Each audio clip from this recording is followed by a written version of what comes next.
Ẹ̀yin èèyàn ilé ìwò lẹ́ṣẹ̀ káàbọ̀ sí Mashola Gist TV. Ṣé àlàáfíà ni ẹwà gbogbo lé ń kọ́? Bí a ṣe gbọ́ wọ́n ní parọ́pò bàbá Kábíyèsí, wọ́n ní wọ́n pe Queen Naomi o sí àkíyèsí nǹkan tó ń ṣẹlẹ̀ sí Kábíyèsí. Wọ́n ní parọ́pò ṣàlàyé ìdí tí bàbá Erin ńlá tí wọ́n fi ń hùwà bí wọ́n ṣe ń hùwà lẹ́nu ijọ́ mẹ́ta yìí. Ipe ṣe ni wọ́n bá bàbá Erin ńlá tí wọ́n ṣubú. Mi wá mọ̀ bóyá torí bí wọ́n ṣe sọ, wọ́n ní wọ́n bá wọn ní ibì kan ṣátán ṣubú. Bá ṣe gbọ́ nìyẹn. Wọ́n ní ọ̀rọ̀ yìí ó dẹ̀ ní ṣe pẹ̀lú àwọn nǹkan tó yẹ pé wọ́n lò fún wọn. Tó bá jẹ́ pé lóòótọ́ ni gist tá ń gbọ́ yìí o, ẹ̀yin ará ilé allegedly ni o.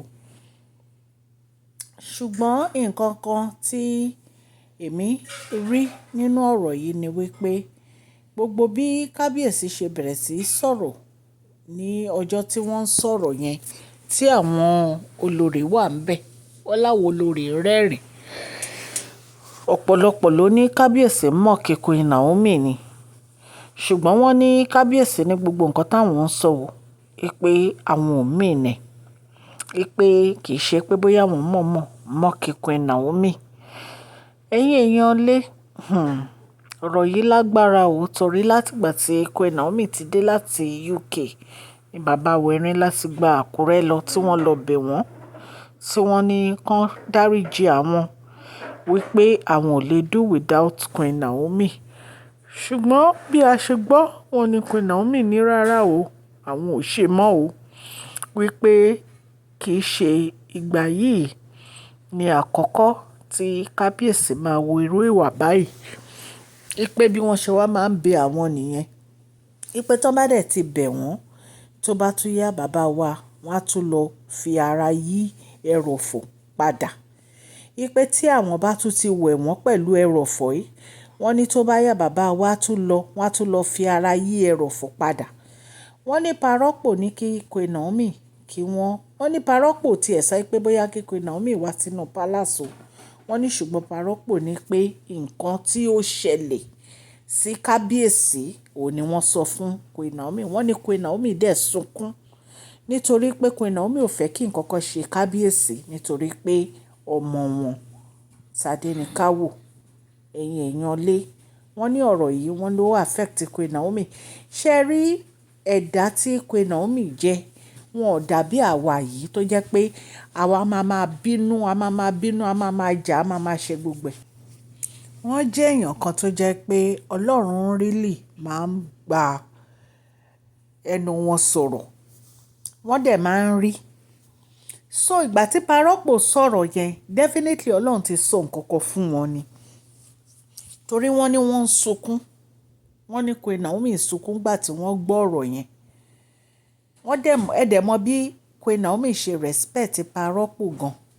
Kò sí nǹkan tí parọ́pò sọ fún Queen Naomi tí Queen Naomi tí wọ́n take very very serious. Nítorí wọ́n respect parọ́pò gan. Wọ́n respect parọ́pò gan, wọ́n dẹ̀ fi ọ̀rọ̀ parọ́pò ṣeré. Nítorí parọ́pò mú wọn gẹ́gẹ́ bí ọmọ wọn ni àwọn náà dẹ̀ mú parọ́pò gẹ́gẹ́ bí bàbá. Kò dẹ̀ sí nǹkan tí parọ́pò sọ fún Queen Naomi sí Queen Naomi doubt. So wọ́n ní ìgbà tí parọ́pò pé wọ́n tán sọ ọ̀rọ̀ yẹn, wọ́n ní ṣe ni Queen Naomi sunkún, wọ́n náà sunkún gan ni o. Pé ó ṣe jẹ́ irú nǹkan báyìí ló tún ṣẹlẹ̀ sí bàbá Erin ńlá. Ẹ̀yin èèyàn ilé, bí a ṣe gbọ́ o, ọ̀rọ̀ yìí ó fẹ́ àdúrà gidigidi, kì í ṣe ọ̀rọ̀ kékeré ló ń ṣẹlẹ̀ sí bàbá Erin ńlá. Allegedly bá ṣe gbọ́ o, wọ́n ní Queen Naomi sunkún, wọ́n náà bara jẹ́. Wọ́n ní torí pé Queen Naomi ti rí àwọn nǹkan táwọn ò rí. Ṣé ẹ mọ̀ pé pẹ̀lú bí Queen Naomi ṣe fight tó nígbà tí wọ́n wá sí inú palace yẹn, kì í ṣe battle kékeré ni wọ́n fight o. Kì í ṣe battle kékeré ni wọ́n fight. Tá bá ń sọ̀rọ̀ nípa spiritual battle, òun là ń sọ̀rọ̀ nípa ẹ̀.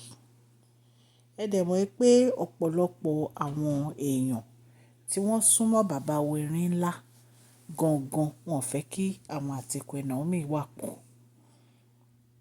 Ṣó ti yé yín? Ìtorí ẹ̀ ni ó fi le díẹ̀ tó jẹ́ pé ó máa ń dùn Queen Naomi pé lẹ́yìn ìgbà táwọn bá ti ṣe gbogbo wàhálà ìtàn, Kábíyèsí á tún wá bẹ̀rẹ̀ ìwà tiwọn. Wọ́n á máa lọ fi ara kó jàǹkáríwọ̀. Nítorí pé gbogbo àwọn jàǹkáríwọ̀ tó ń fara kó yìí kò ń ṣe nǹkan tó yẹ pé wọ́n lè tètè gbọ̀n lára wọn. Ẹ wo ìgbà tí ìyá onífá sọ pé tí wọ́n bá ti ń sún mọ́ àwọn obìnrin yìí, ìgbà yẹn náà máa ń ní gbogbo àwọn ìṣòro yìí. Ìpè wọ́n dẹ̀ ti sọ fún wọn kán yẹra pẹ̀lú àwọn obìnrin pé ṣùgbọ́n bàbá wo Erin ló dáhùn. Tó bá tún yá wọn á tún lọ bá wọn. Kò jẹ́ bó ṣe jẹ́ ẹ̀yin ará ilé. Allegedly ni gbogbo nǹkan tí mò ń sọ yìí o. Mi ò bá bàbá Erin ńlá gbé palace o, ṣùgbọ́n nǹkan tá a gbọ́ làwa torchlight sí. Orúkọ mi ni Mashola Yorùbá ni à ń sọ lórí channel yìí. À ń sọ nítorí pé a fẹ́ gbàgbé àṣà àti èdè wa. À ń sọ̀rọ̀ nípa celebrity gist, royal gist, politics àti gbogbo nǹkan tó ń ṣẹlẹ̀ ní agbègbè orílẹ̀-èdè bàbá wa ní ilẹ̀ Nàìjíríà. Tẹ́ bá ti subscribe, ẹ subscribe kẹ́dẹ̀ tẹ notification bell yín so that a bá ti post any gist ẹ máa rí.